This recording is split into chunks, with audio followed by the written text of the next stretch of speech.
The 13th annual World Finals of Drag Racing, the most dynamic display of automotive rolling thunder on earth. It's head-to-head, one-on-one competition in three major categories you're watching here at the end of the day from the Ontario Motor Speedway's quarter mile. And in those categories, first it's the pro stockers. Those are the very twitchy, short wheelbase, highly unpredictable machines. It'll be Indiana's Bob Glidden versus Atlanta, Georgia's 50-year-old dyno Don Nicholson. Next come the ultimate family fantasy flivver. These are the funny cars, capable of over 230 miles per hour, and the competitors will be Gordy Bonnet of Canada and the many-time world champion, the Snake, Don Prudhomme. Finally, the heavyweights. The top fuel dragsters will be driven after a day of upsets by Dennis BACA of the United States and Graham Light of Canada. I'm Ken Squire here in the starting line area, and down at the finish line, that's the area for Brock Yates. Thank you, Ken. You know, the really unique thing about big-time professional drag racing is the fact that these drivers, although they compete over a distance little more than a long city block in length, generate more pure emotion than a lot of the drivers that compete in the Indianapolis 500 or in a major Grand National stock car race.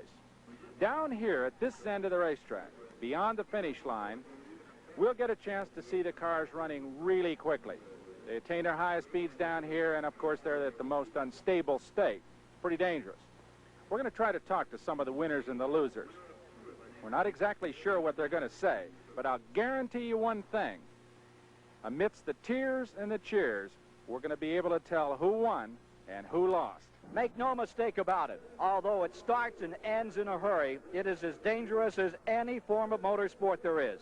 Take a look at this. This is Southwest champion from the Magnificent 7, Division 7, Rance McDaniel of Fresno, California, about 215 miles per hour here, and he detonates the engine. The big V8 coming unglued, and he has 2,000 horsepower strapped to his back that's about to become an inferno. Brock? Ken, this looks very dangerous, but fortunately it's not as bad as it might have been. In the old days, these engines were up front, in front of the driver, and in that case, McDaniel would have been sitting in a barbecue pit right now. But despite how spectacular the blaze looks, he's relatively safe. Now let's talk about what can stop this machine with that kind of problem. Okay, if the engine explodes, it could blow out one or both of the rear tires. That's trouble. Also, he's having trouble getting the chute deployed, and he only has brakes on the rear wheel, and he's going to have some trouble getting this thing stopped. Well, he was able to get it stopped down in the first turn area of this Ontario Motor Speedway. We're just about set now. Rance McDaniel's all right after this hazardous moment in qualifying. We're ready now for the pro stockers. Well, here they are, the world finalists and pro stockers at the Ontario Motor Speedway. On my right from Indiana, Bob Glidden. On my left is dyno Don Nicholson out of Atlanta, Georgia. Have you two faced each other before this year, Bob Glidden? Yes, we met in the finals at Indianapolis. And how did that come out? I won that one. You won that one. Are you ready to try and get him again today? Yeah, I hope I got a surprise for him. We just put a new engine in, and I hope it'll run better than we've been running. Now, because of low ET, you can choose the lane you want. Which lane will you elect? I'm not going to tell him that until we come up the stage. How do you feel about that? Well, I guess all I get is what's left over. All right, here we are, ready for the World Finals among the top men in pro stockers. 1,320 feet to decide it all in the World Finals. dyno Don Nicholson in a Mustang. And this is his adversary pulling up on the outside lane, Joe Satmary from a qualifying round. Let's see how Nicholson made it to the final. Satmary, Hammond, Indiana, Camaro, and there's Nicholson, the driver out of Atlanta, Georgia. Countdown.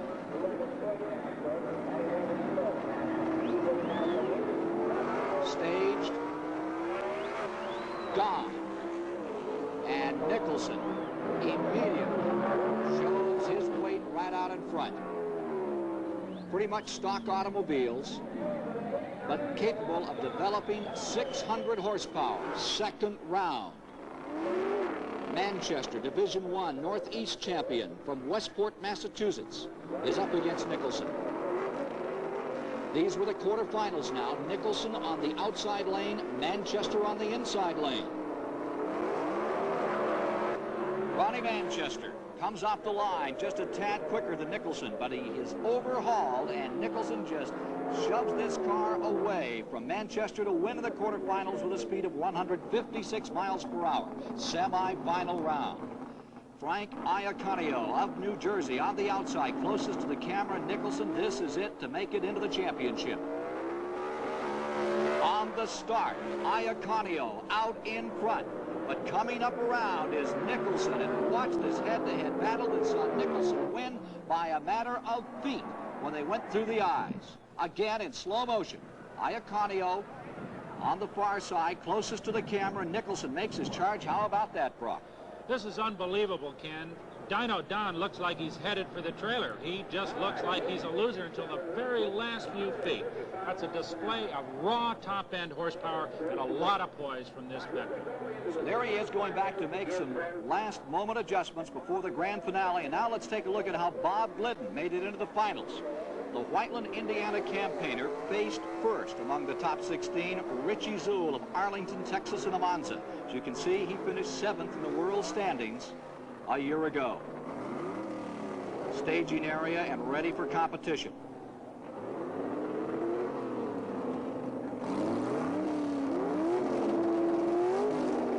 Ready for the start.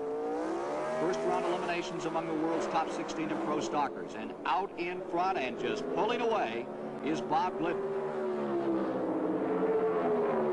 Glidden in a Ford Pinto, hitting 157 miles per hour.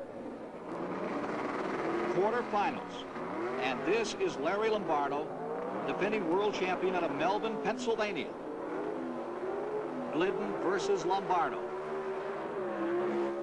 And it's almost no contest, as it looked like Lombardo was off to a great start, but back came Glidden to win the quarterfinals. 157 miles per hour, and he had to deploy the chute to bring her down. A lot of come-from-behind efforts out here today, Brock.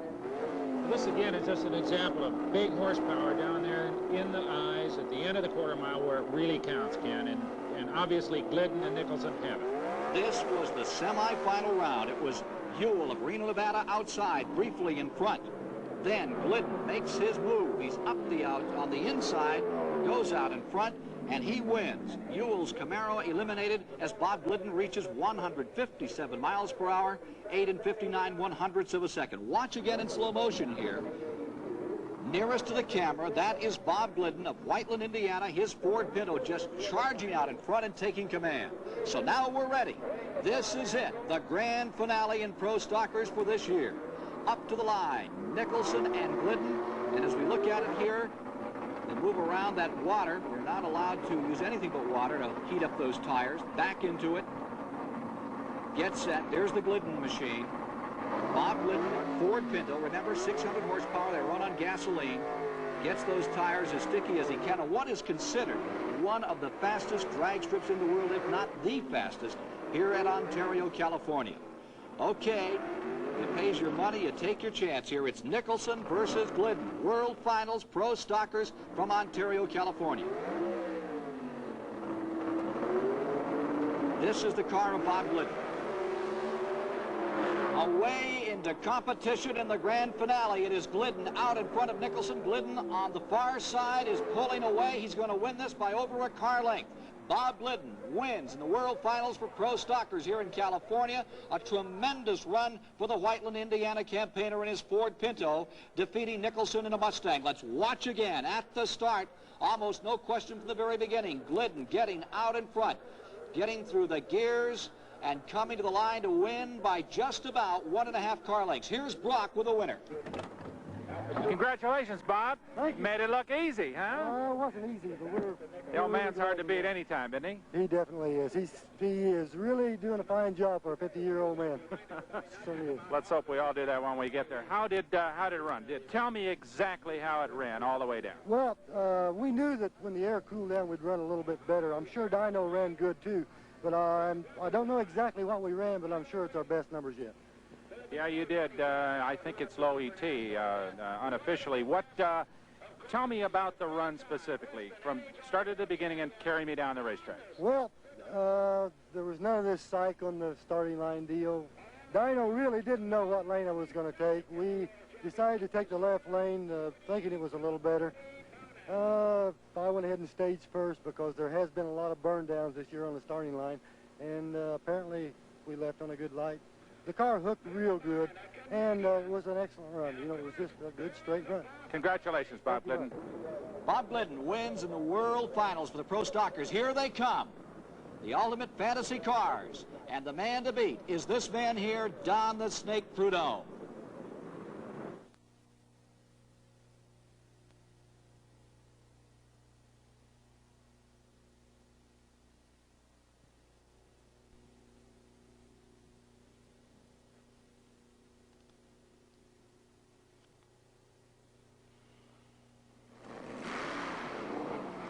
Here at the 13th Annual World Finals of Drag Racing in Ontario, California, you're watching Bill Shrewsbury make this Dodge Dart stand on its hind legs and bark at about 116 miles per hour.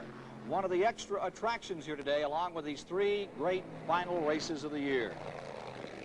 Right now, Brock Yates is standing by with one of the competitors we're about to see in funny car competition, the three-time world champion Don Prudhomme. Don Prudhomme, this has got to be kind of a strange afternoon for you. Three absolutely perfect, identical runs at 6:06, and yet no real competition. Two singles and a man that broke. What does that do for you going into the finals? Well, it's okay with me. Of course, you know, we'll accept it any way we can get it. Our car's been run real consistent, and the main thing is that the track is in such good condition, and our car is too, until we just run it the same every round, and that's what it runs, and drive it the same. So it isn't very that difficult right now. But of course, going into the last round with Bonin, we'll have to see. Let's follow how Don Prudhomme made it to the grand finale today in this funny car world final. His first opponent, John Lombardo, had trouble, did not come off the line. And notice how Prudhomme just keeps going for quickest elapsed time, so he'll have the choice of lane in the next round, which will be the quarterfinals. That put him up against Trip Shoemake of Phoenix, Arizona. But notice, Shoemake's machine also had mechanical malfunctions and had to roll away from the line. Once again, a solo performance for Don Prudhomme. The Snake striking at 6 6/100ths of a second for the quarter mile. Then came the semifinal round against Jim Adolph, Selmore, California. The Snake coiled a strike in his Plymouth against another Plymouth driven by Jim Adolph. He's been out of competition about a year. This was the semifinal. Lurching toward speed, Adolph's car seems to be smoking the tires and then comes up with a box of neutrals, and Don Prudhomme is into the grand finale.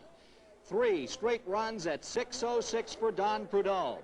His opponent in this grand finale will be Gordy Bonin of Edmonton, Alberta. Brock spoke with him. What do you do against a guy like Prudhomme? You know that he's hard to psych, he's ultra cool. I know you are as well. Are you going to go up to the line and do anything that you might not do with somebody else? No, I'm just going to try to run my own race. You can't psych him. He's the best, and we're trying hard to, you know, to be number one, and it'll be another year or two anyway, because he's just, you know, let's face it, he's the best. We're going to just go up and run our own race. Let's follow the path of young Gordy Bonin in this Pontiac into the finale of this funny car world finals. His first run was against Bob Pickett of Granada Hills, California, in the Mickey Thompson Oldsmobile. And right at the start, Pickett had trouble and had to roll away from the line. Mechanical problems, but going for as good an elapsed time as possible was young Gordy Bonin of Edmonton, Alberta. 6:19, not quick enough to catch the Snake, Ken. Back came the Thompson automobile, 1,900-pound fiberglass body, which lifts up with relative ease to discover what went wrong with Pickett's effort. Now we're looking at the quarterfinals. The competitor for Bonin is Gary Bergen, former national champion. He had low ET, elapsed time of 6 4/100 Burnout on Bonin's car, getting those tires just as sticky as possible and cleaning off any residue from coming up to the line. Look at that bounce, Ken. That's just a question of the big, soft, low-pressure tires at the back. Only about 4 or 5 pounds per square inch tire pressure. Now watch in slow motion as Bonin came up to that line and got this burnout underway. They use water now. They used to use bleach, but only water is allowed according to NHRA rules at this time. Very hot inside those cars. Very, very difficult to drive. Very twitchy, very treacherous automobiles. Funny car competition. This was the quarterfinal round. Bonin versus Bergen. Using that handbrake, burping that engine, cackling. This is Bonin coming to the line, closest to the camera. Gary Bergen on the outside lane. What a peak of emotion is building inside those two cars now. This is an incredible moment for these men. World Finals underway, quarterfinal round. You can see the winner is Bonin, as there were problems all over the place for Gary Bergen. First, he had some tire spin about 200 or 300 feet out from the tree, the Christmas tree starting light, and then at the end, he unhinged an engine. Yeah, he got a little sideways coming down here about the 8th mile mark. There he is, just a little bit. He may have gotten back out of it and then had to get back on the throttle again, and then suddenly broke down here near the end. So he was in trouble all the way. Bonin by 2.5 car lengths. Semi-final round. This is TV Tommy Ivo of Burbank, California, a quarter century in drag racing. This has been his best performance in 25 years. What a story for Tommy Ivo. Been in this business, probably made more runs in drag racing than any man alive. And yet, he's never won a major title. This is his closest try at a victory. And you know this is a big moment for him. This was the semi-final round for a guy who started as a child actor at the age of 4. And his car acted up right at the start, and Bonin was away to win in the semi-final round and qualify himself to run against the 3-time world champion, the Snake, Don Prudhomme. There's Bonin's crew elated about seeing him in the world finals here in Ontario, California. And now we are ready for the biggie, the finals, world finals here at Ontario, California, pitting the 3-time world champion, the veteran, Don Prudhomme, against Gordy Bonin, the youngster. Just raw horsepower and concentration now.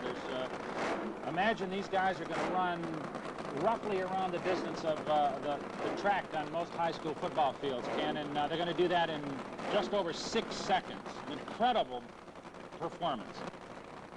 The old 440 in 6 seconds. There he is, the challenger, Gordy Bonin, the 3-time world champion on the inside lane. On the start. Prudhomme is in trouble, smoking his tires. He's trying to make a comeback, but Gordy Bonin has won it. Gordy Bonin has pulled the upset in the final round of the 13th annual World Finals for 20 cars, almost running out of track there before he finally got it locked down. Gordy Bonin and a static crew. There's Sid Waterman, the engine builder for this crew that comes from Canada. They are thrilled. And in the background, you can see the truck going down the road to pick up the vehicle that has just pulled the upset of upsets here. The 3-time world champion, Don Prudhomme, has been unseated here in the final round by a youngster. Again in slow motion. Let's watch what happened. Coming off the line, Prudhomme had trouble. You can see his tires smoke just briefly. He makes a good comeback, but not quite enough. Let's go to Brock Yates with the winner.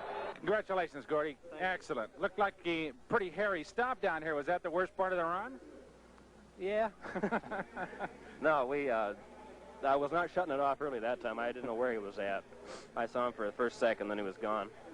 And our thing laid down about half track, and I drove it till I didn't see any more racetrack. And the thing was okay in the start line. We were running all 8 cylinders like we tried to do, but the thing laid down here, and I just, whatever happened to him, I'm glad it did. Were you behind when he had the trouble? Well, I just saw the nose of his car, and then it just dropped off. Congratulations, Gordy Bonin. I'm sure it's a beautiful day in Alberta. Gordy Bonin pulls the fast one in the World Finals for funny cars. Coming up next, the ultimate, the heavyweights, the top fuel competition.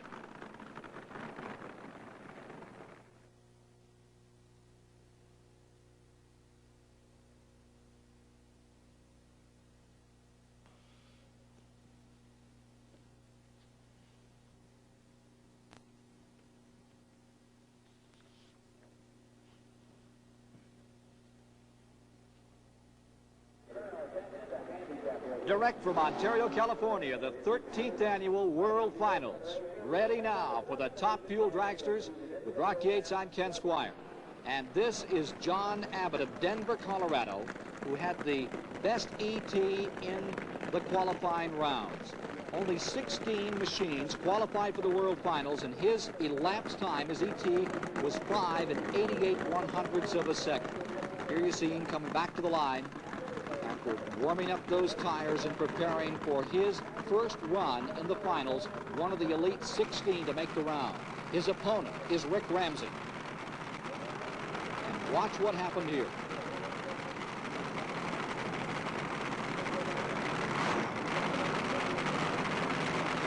Lights on the Christmas tree. Flicker one to another and then to green. And on this start, away goes John Abbott, leaving Ramsey behind. But that's not the end of this story. John Abbott jumped the timing light. Red was flashed on. A foul, disqualified from the run. There's the start once again, and you can see Ramsey smoking his tires and losing, and yet he comes out the winner. A heartbreaker for John Abbott and Brock Yates Stockton. Johnny, you are a fast qualifier. You obviously were way up, and a red light starts this thing off. How do you exactly, what goes through your mind when something like that happens so quickly? I don't know. I don't believe it. I just don't believe I did it.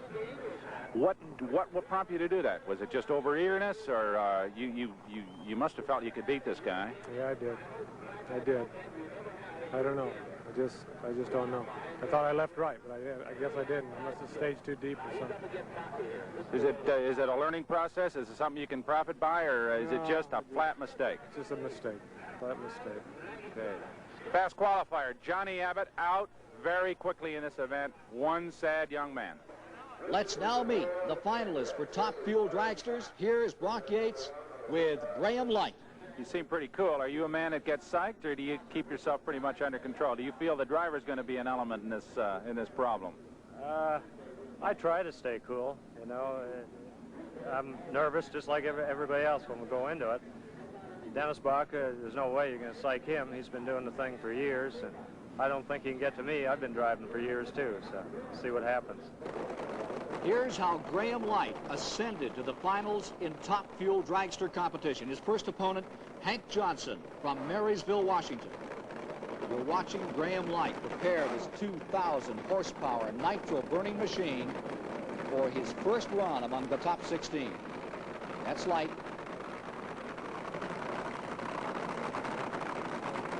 Johnson.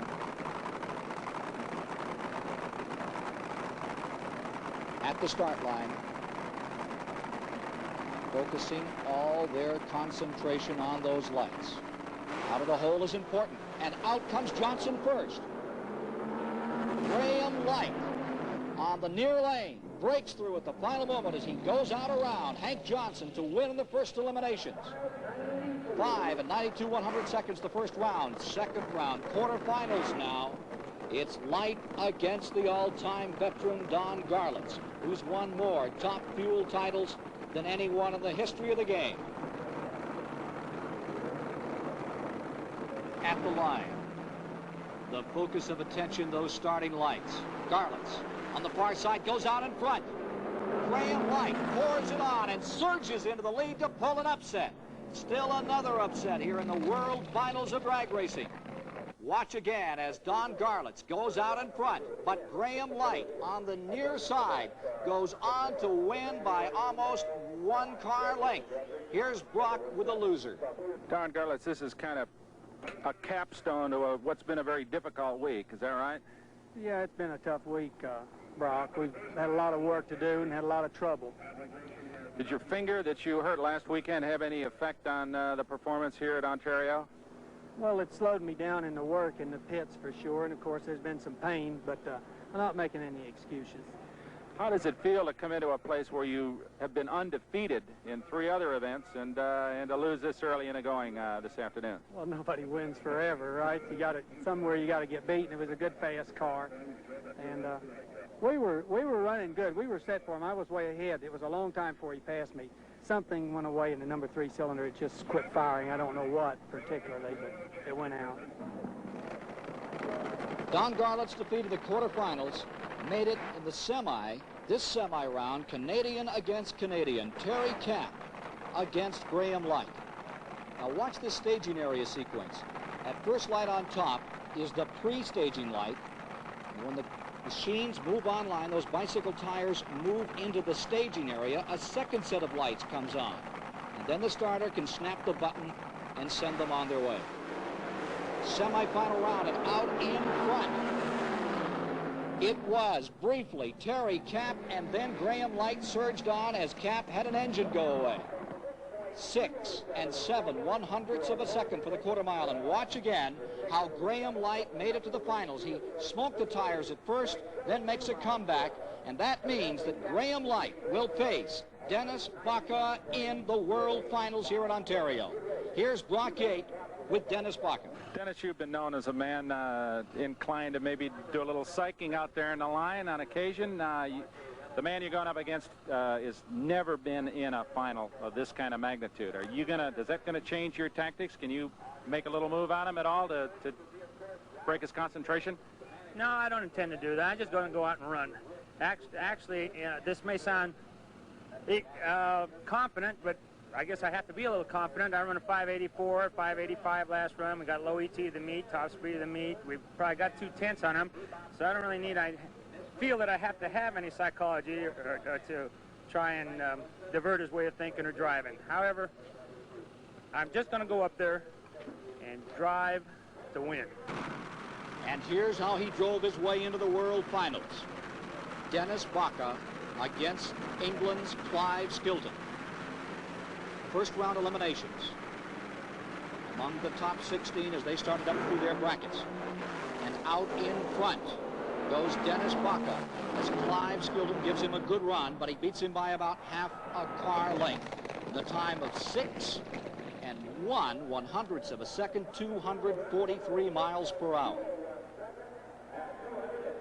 Again, watch this run. How about this, Brock Yates? Well, this is indicative of the kind of competition that these really, really good top fuel drivers are capable of. They just drive right through to the finish line every time, and you just can't let up for a 100th of a second. Through the eye of the needle, that electronic eye that times these machines at the end of the quarter mile. Richard Tharp was next, quarterfinals out of Dallas, Texas, to face Dennis BACA. Look at those machines. What prehistoric monsters they remind one of. They're just incredible, just pouring out horsepower from all sides. It's magnificent mechanical monsters. Dennis BACA's machine on the near side. The far side was Richard Tharp. This was the quarterfinal. Out of control, almost in bad trouble, was Richard Tharp, and again BACA victorious. Let's take another look at that run, which almost spelled disaster for both of them, Brock. Yeah, Tharp was very, very definitely in real trouble. He was probably just a quarter of a second away from pulling a chute that is the court of last resort and brings him back into stability. But he was in trouble. Well, here it is. The semi-final round. It's Shirley Muldowney from Michigan, world champion, the only woman to hold a license in top fuel dragsters.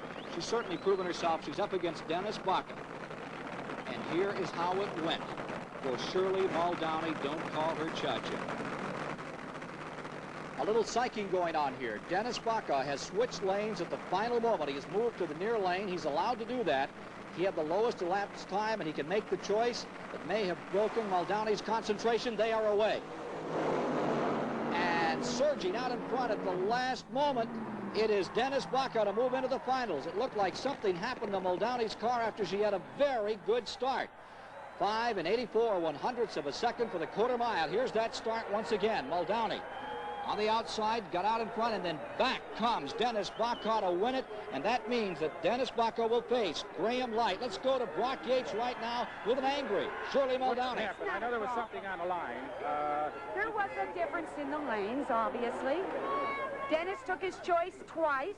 waited till the cars were fired and then pulled right in front of me and took the other lane. What difference does it make in your tactics? What would you do if you'd had the choice? Well, already looked at the line. Right. We picked our spot. We picked our spot already, and we had to do that twice because he changed his mind twice. You're a lady that really works on concentration in racing. How did this tend to break your concentration? Not one bit, because I left on him on the start line. Okay. Ken, Shirley's mad at Dennis for the tactics on the line, but it wasn't the cause of her loss. She obviously had mechanical problems. Well, here they are coming to the line. This is it, the grand finale. The top fuel dragsters rolling out. The competitors from Canada, it is Graham Light. And from the United States of America, Dennis BACA, ready to battle it out. Dennis BACA nearest to the camera. Boy, what a day this could be. And there's problems. There are problems on Graham Light's machine. It is being rolled back, and he's taking off those fireproof gloves. After coming all this way, the Canadian Graham Light is going to be left standing at the altar. A terrible break. He's adjusting his helmet now to take it off. The machine is being rolled back. Dennis BACA will have to make the run, but it's predetermined. All he has to do is come through the quarter-mile block, and we have a new finalist to win it all here today in the World Finals. He's going all the way, though. He's going hard. That's impressive, Ken. He didn't have to. He could have coasted down through there, but he'd stayed on it all the way. Look at that time. 5 97/100ths of a second for the old 440, as Dennis BACA has won in the World Finals, and there you see the machine. Let's go to Brock Yates right now with the winner, Dennis BACA.